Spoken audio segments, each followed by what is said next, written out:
Bom, então eu vou fazer a resolução da nossa variação 2. Uma das questões eram essa daqui. Eu fornecia um diagrama em ladder com função set e reset e pedia para demonstrar como é que se obtém e qual seria a função lógica do referido diagrama ladder. Tá? Então, um dos diagramas ladder que eu apresentei é esse aqui. Bom, a gente sabe que a gente tem nesse diagrama ladder a função set e a função reset depois da função set. Então, nesse caso, a gente vai ter um reset dominante. O padrão de resposta de uma função lógica reset dominante é aquele que eu havia apresentado para vocês. Ou seja, saída é igual a saída ou a condição de set e não a condição de reset. Pois bem, quem era a saída do nosso sistema? Saída do nosso sistema, saída S1.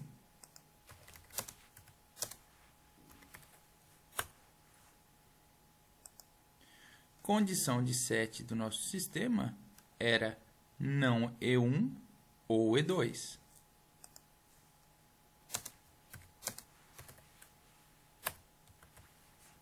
E a condição de reset do nosso circuito era não E3.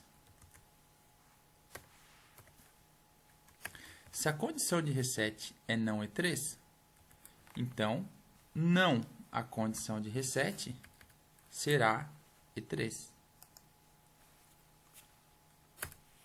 Ou seja, se a gente colocar esse padrão aqui reescrito com a saída, a condição de set a condição, e não a condição de reset, então a gente vai ter saída vai ser S1 é igual a S1 ou condição de set, que está aqui,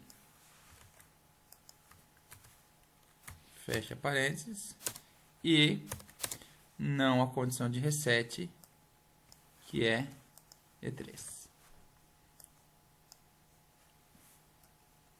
Uma outra questão, eu pedi para se fazer, então, a solução de um sistema composto por um sensor E1, um contador que contava o pulso de um sensor E2, um temporizador KT que contava o tempo em que um sensor E3 estava ligado ou desligado, e uma lâmpada, que é a nossa saída, chamada S1.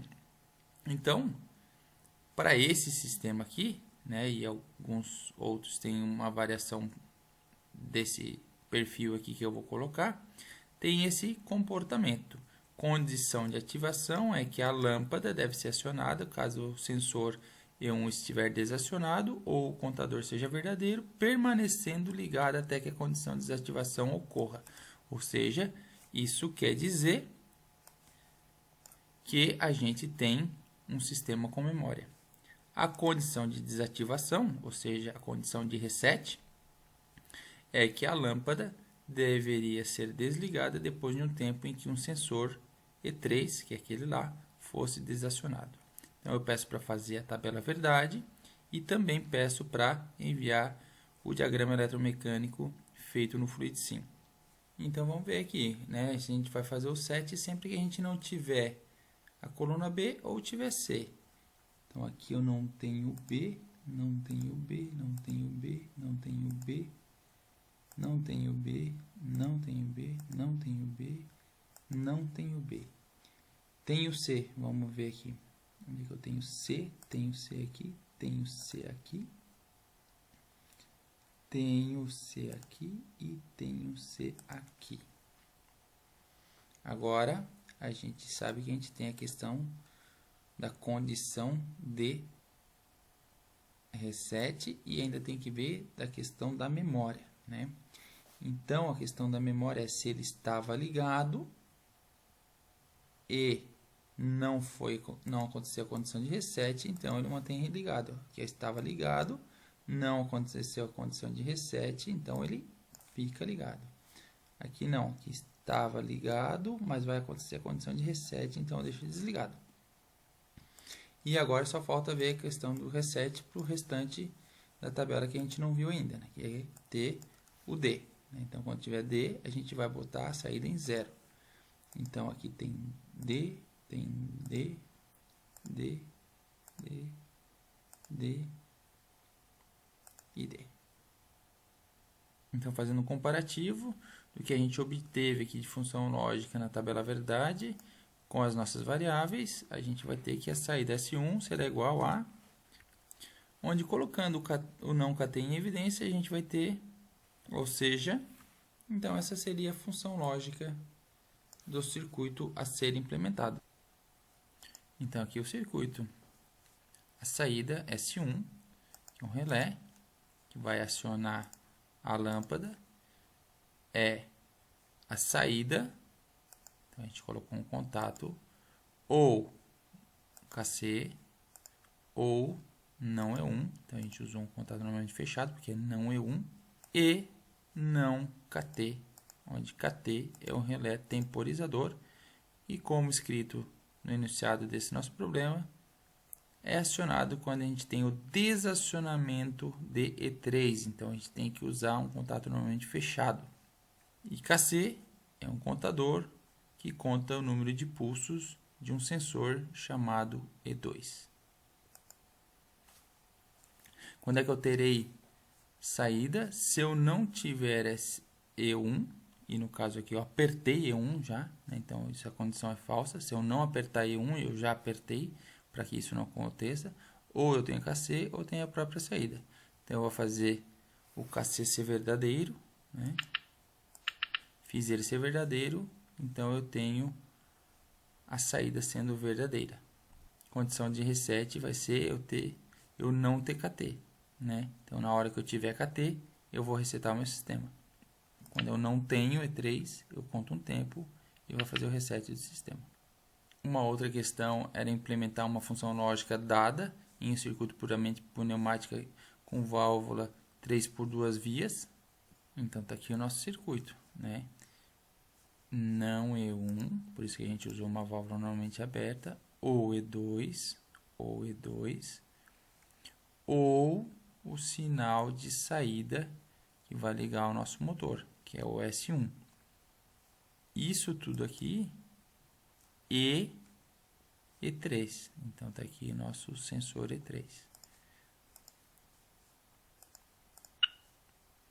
Então está aí, não E1 ou E2, então é diferente, eu já tenho não E1, né? E E3 vai ligar o motor. Na hora que o E3 não for mais verdadeiro, desliga-se o motor. Poderia ter ligado aqui também, diferente, né? Aqui já é a própria saída, né? Quando chegar ar aqui, por consequência, chegará ar no motor, né? A outra questão era para implementar também uma função lógica dada, só que no circuito puramente pneumático com válvulas 5 por 2 vias, do piloto pneumático. Então, na verdade, isso aqui é mais simples, né? Porque do piloto pneumático é válvula com memória, então é 7 e reset.